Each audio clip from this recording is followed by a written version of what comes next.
بسم الله الرحمن الرحيم ياسين والقرآن الحكيم إنك لمن المرسلين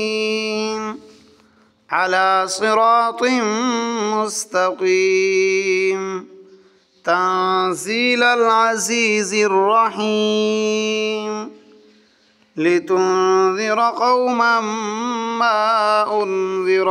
آباؤهم فهم غافلون لقد حق القول على أكثرهم فهم لا يؤمنون إنا جعلنا في أعناقهم أغلالا فهي إلى الأذقان فهم مقمحون وجعلنا من بين أيديهم سدا ومن خلفهم سدا فأغشيناهم فهم لا يبصرون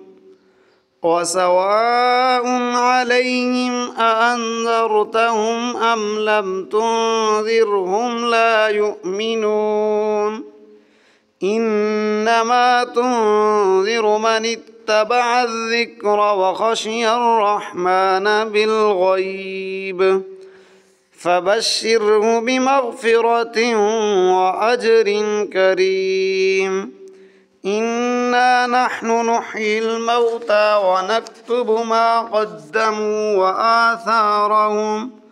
وكل شيء أحصيناه في إمام مبين واضرب لهم مثلا أصحاب القرية إذ جاءها المرسلون إذ أرسلنا إليهم 2 فكذبوهما فعززنا ب3 فقالوا إنا إليكم مرسلون قالوا ما أنتم إلا بشر مثلنا وما أنزل الرحمن من شيء إن أنتم إلا تكذبون قالوا ربنا يعلم إنا إليكم لمرسلون وما علينا إلا البلاغ المبين قالوا إنا تطيرنا بكم لئن لم تنتهوا لنرجمنكم وليمسنكم منا عذاب أليم قالوا طائركم معكم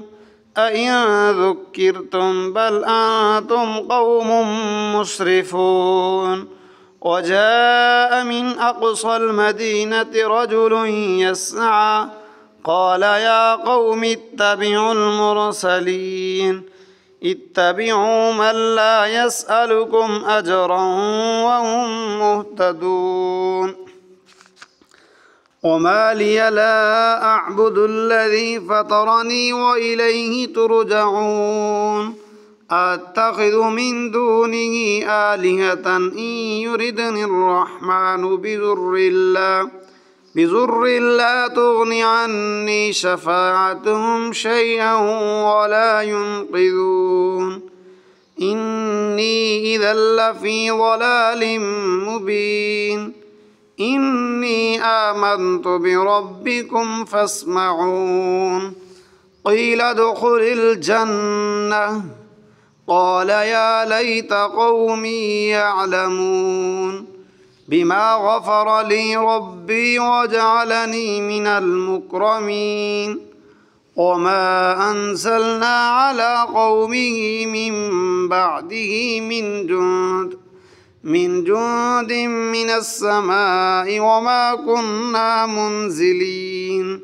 إن كانت إلا صيحة واحدة فإذا هم خامدون يا حسرة على العباد ما يأتيهم من رسول إلا كانوا به يستهزئون ألم يروا كم أهلكنا قبلهم من القرون أنهم إليهم لا يرجعون وإن كل لما جميع لدينا محضرون وآية لهم الأرض الميتة أحييناها وأخرجنا منها حبا فمنه يأكلون وجعلنا فيها جنات من نخيل وأعناب وفجرنا فيها من العيون ليأكلوا من ثمره وما عملته أيديهم أفلا يشكرون